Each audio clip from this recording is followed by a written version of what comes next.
We think of modern Europe as a region of culture, democracy, and peace, as having escaped history. But that escape is largely due to the Americans' restructuring of all things European. What lies under the historical veneer of calm is the most war-torn and strategically unstable patch of land on the planet. Modern Europe is the purest distillation of the heights and complete artifice of the Bretton Woods system. Future Europe's problems are many, but four stand out.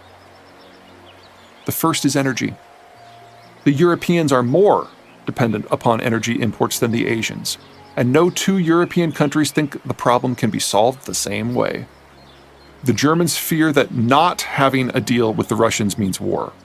The Poles want to deal with anyone but Russia.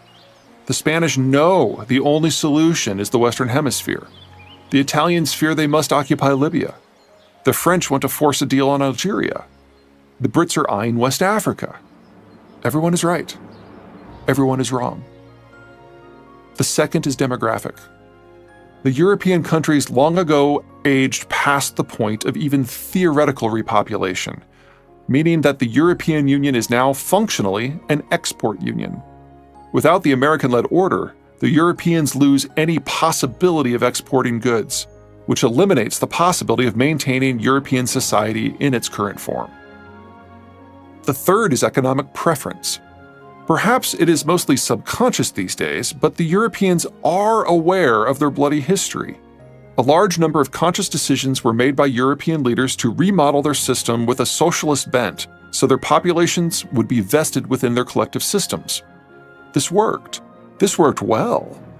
But only in the context of the order, with the Americans paying for the bulk of defense costs and enabling growth that the Europeans could have never fostered themselves. Deglobalize, and Europe's demographics and lack of global reach suggest that permanent recession is among the better interpretations of the geopolitical tea leaves. I do not see a path forward in which the core of the European socialist democratic model can survive. The fourth and final problem: not all European states are created equal. For every British heavyweight, there is a Greek basket case. For every insulated France, there is a vulnerable Latvia. Some countries are secure or rich or have a tradition of power projection. Others are vulnerable or poor or are a little more than historical doormats. Perhaps worst of all, the biggest economic player, Germany, is the one with no options but to be the centerweight of everything. While the two countries with the greatest capacity to go solo, France and the United Kingdom, hedged their bets and never really integrated with the rest of Europe. There is little reason to expect the French to use their reach to benefit Europe, and there is no reason to expect assistance from the British, who formally seceded from the European Union in 2020. History, unfortunately, offers us some fairly clear paths forward. As the reliability of long-haul maritime transport evaporates, and the United States, by far Europe's largest market, goes its own way, the Europeans will put a premium on protecting what they have and know, their own supply chains and their own markets. That Europe is starting as the most protectionist set of economies in the order era doesn't help. The end result will be the creation of several mini-Europes as various major powers attempt to throw economic, cultural, and in some cases military nets over wider regions. The United Kingdom, France, Germany, Sweden, and Turkey will all go their own way and attempt to attract and/or coerce select neighbors to come along for the ride. For those of you who know your Persian, Greek, Roman, Byzantine, Ottoman, German, British, French, medieval, or early industrial histories, this will feel disturbingly familiar. After all, history has no endgame. It will be worth the Europeans' while to obsess particularly about the Mediterranean. Under the order, it has been a bit of a lovely internal channel for the continent. But looking forward, it is far more likely to return to its historical norm of being the world's most contested waterway. Via the Suez Canal, the Mediterranean is Europe's connection to Persian Gulf oil and East Asian manufacturers. Egypt cannot protect the canal zone, but neither can any individual European country dominate Egypt. Via the Turkish Straits, the Med is Europe's connection to the energy and agricultural surpluses of the former Soviet states. Turkey is absolutely certain to take over the Straits, and no one has the capacity to challenge the Turks in their own front yard. None of these competitions are new to students of history. What has been new is that the Americans have smothered them, all of them, for decades.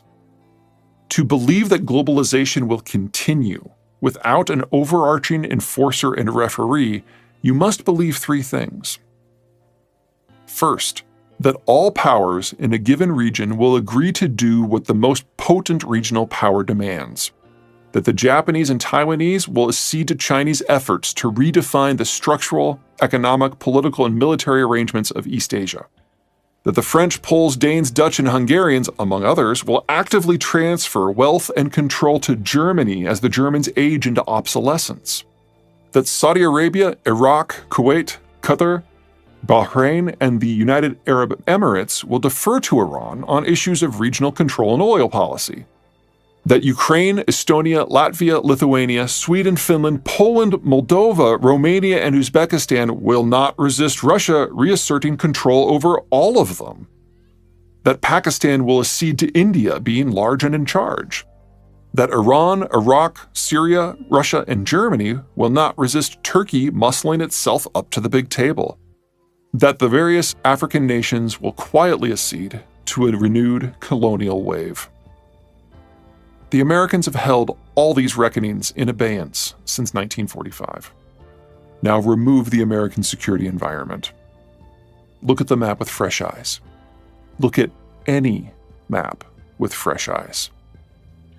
Second, you must believe that certain tools of statecraft will remain firmly off the table, most notably military tools. That the Germans, Russians, Iranians, and Chinese will not use military force to impress their wills upon their neighborhoods. That powers with military reach, France, the United Kingdom, Turkey, and Japan come to mind, will not use their capacity to short-circuit the actions of their less mobile competitors. History isn't simply littered with examples to the contrary. Most of history is the contrary, except history from 1945 to the present, of course. Third, you must believe that the dominant regional powers will not come into conflict, that the Russians and Germans, the Chinese and Indians, the Russians and Chinese, the Turks and the Russians, the Turks and the Iranians will always see eye to eye. Offhand, I can think of 10 examples of this not working out in just the single century before 1945. The world's supply of grievances is inexhaustible. For the most part, those grievances have not been acted upon for 75 years, but only because the Americans changed the rules of the game. Regardless of what goes wrong, long-haul transport is an instant casualty because long-haul transport doesn't simply require absolute peace in this or that region. It requires absolute peace in all regions. Such long-haul disruption describes 3/4 of all shipments in energy, manufacturing, and agriculture.